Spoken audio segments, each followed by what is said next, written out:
Gusto nyo bang malaman kung paano makaipon ng mabilis? Panoorin mo ang video na ito at i-reveal ko pagkatapos ng intro.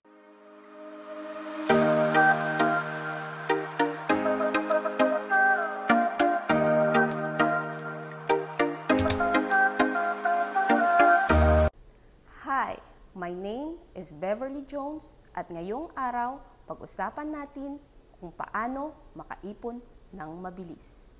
Una, paggamit ng 30 days rule. Ibig sabihin, kapag may nagustuhan kang isang bagay, hintayin mo muna ang 30 days bago mo ito bilhin.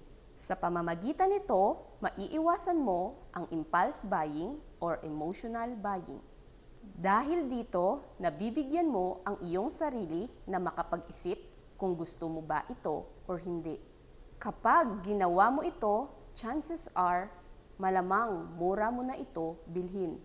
Kadalasan kasi gusto natin bilhin ang isang bagay kasi ito ay popular or hype sa social media. Pero kapag gustong-gusto mo pa rin ito, after 30 days, may tsansa na mabibili mo na ito sa murang halaga. Pangalawa, bigyan ng pangalan ang iyong ipon. Ibig sabihin, kapag nag-ipon ka, dapat ay intentional at may patutunguhan. Halimbawa, ang ipon na ito ay para sa aking emergency fund o di kaya ang ipon na ito ay para sa tuition fee ni Bunso. Kapag ang iyong ipon ay may pangalan, nagbibigay ito sa atin ng emotional attachment.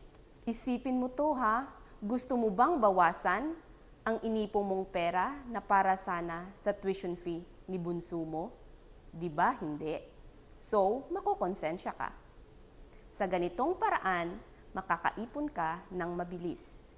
Pangatlo, gumawa ng listahan para sa iyong gastusin. Ibig sabihin, isulat mo ang lahat ng iyong gastusin or bilihin. Kaya ako, lahat nakasulat talaga at nakadetalye lahat ng aking bilihin at gastusin. In that way, maiiwasan mo ang mag-overspend or lumagpas sa iyong budget. Nakaranas ka na ba na pumunta ka sa grocery store at sa time na magbabayad ka ay lampas na pala sa budget mo?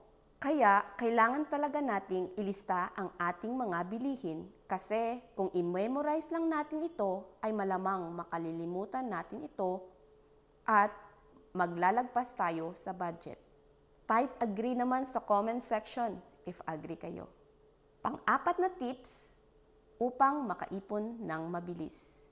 Income less savings equals expenses. Kakaiba no? Ibig sabihin, i-prioritize mo ang iyong savings bago ka gumastos. Income less savings equals expenses is a new formula para makaipon ka ng mabilis. Kung ano ang natira natin pagkatapos natin kumuha ng savings, ay yun na ang gagamitin natin para sa ating mga gastusin. Nasanay kasi tayo na gumastos muna bago mag-save.